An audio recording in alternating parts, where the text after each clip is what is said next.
the base, I realized just how close Saren was to completing his plan. He was already in communication with the Reapers. Sovereign, Saren's flagship we'd all assumed was just a ship, was a Reaper. It spoke to me, threatened me. I could feel the menace it had for every living thing. It wanted me dead. It wanted us all dead.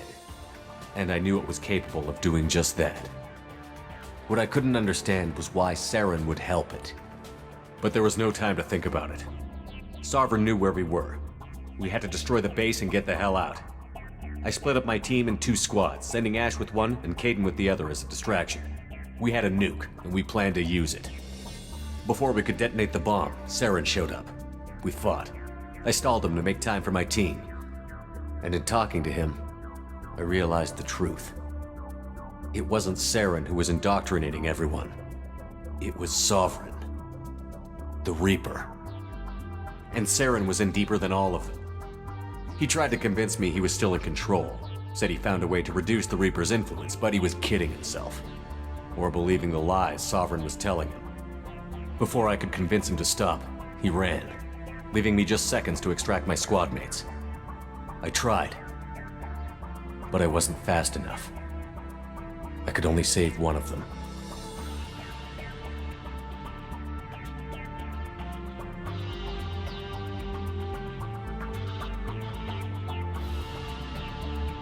Ash was a good friend and a great soldier, but I had to choose, and I chose Caden. That was the last time Saren would slip away from me. I knew then, the next time we met, one of us would die. With my team mostly intact, we chased Saren and his army to Ilos, a long-lost planet that had once belonged to the Protheans. As we prepared for what we knew would be a desperate fight, I spoke to my crew. We were just one ship, against Saren's growing army. I assured them all that despite the odds, we could defeat him. I'd never tell anyone, but I had my doubts. Leaving Ashley behind had hardened my resolve, but revealed a soft spot in my defenses. How many more friends and allies would I be willing to sacrifice in order to stop Saren? We arrived on Ilos, close behind Saren. Once on the planet, we discovered a Prothean databank that helped me put the final pieces of my vision together. The Reapers had come 50,000 years ago, and every 50,000 years before that, each time purging the galaxy of life. The Protheans had fought and died, like every species before them. But a few survived long enough to leave a parting gift. The Protheans had discovered that the Citadel was the key to controlling the mass relays. By sabotaging the Citadel, they found a way to close the relays to dark space, slowing the Reapers' return, giving us the time we needed to find a solution to stop the Reapers once and for all. Saren knew this. He was leading his army to take control of the Citadel and re-establish the relays to dark space, bringing the waiting Reapers here to destroy us all. We followed him to the Citadel. It was intact, but heavily damaged. He had caught the Council fleets by surprise, and they were only now regrouping. And with Sovereign as his flagship, there was little hope the fleets could counterattack with enough strength to take back the Citadel. But Saren was done running, and I was done chasing him. As the Alliance and Citadel fleets battled Saren's army outside, I cornered the Turian bastard in the Citadel tower and confronted him. He died believing that the Reapers would save him.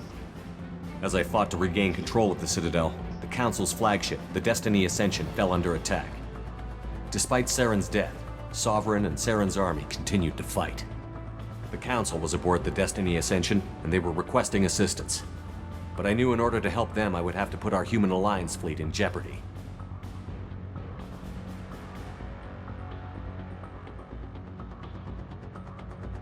The Council had to be saved. They represented the hearts and minds of the galactic community. Without them, the fleets would be in disarray. Even with the Citadel back in my control, Saren defeated, and the Normandy leading the combined galactic fleet, the battle against Sovereign, a single Reaper, was relentless.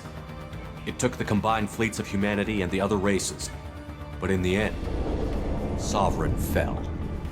But the costs were immense. While humanity's efforts in the war earned us our first seat on the Council, it was a hollow victory.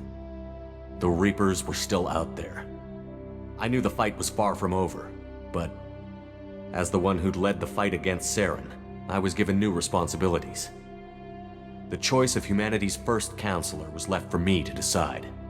On the one hand, Udina, the lifetime politician. Ruthless and ambitious, he would easily navigate the political landmines that would soon be put in front of him. The other choice, Captain Anderson, the career soldier. Tough but fair, but a friend, and someone I could trust. Both great leaders in their own right. Anderson didn't want the job, which was a sure sign he'd be perfect for it. No ambition to get in the way. The war was over. The threat had passed. In time, the Council would rebuild itself. The Citadel could be repaired. Even the pain of lost friends would fade. But none of that mattered if the Reapers were still out there. And if they were all as powerful as Sovereign, we had to find a way to stop them. I had to find a way. I gathered my crew, took my ship, and went in search of answers. Officially, the Council would only say I was assigned to cleanup duty, rooting out any remnants of Saren's army. Just another routine mission.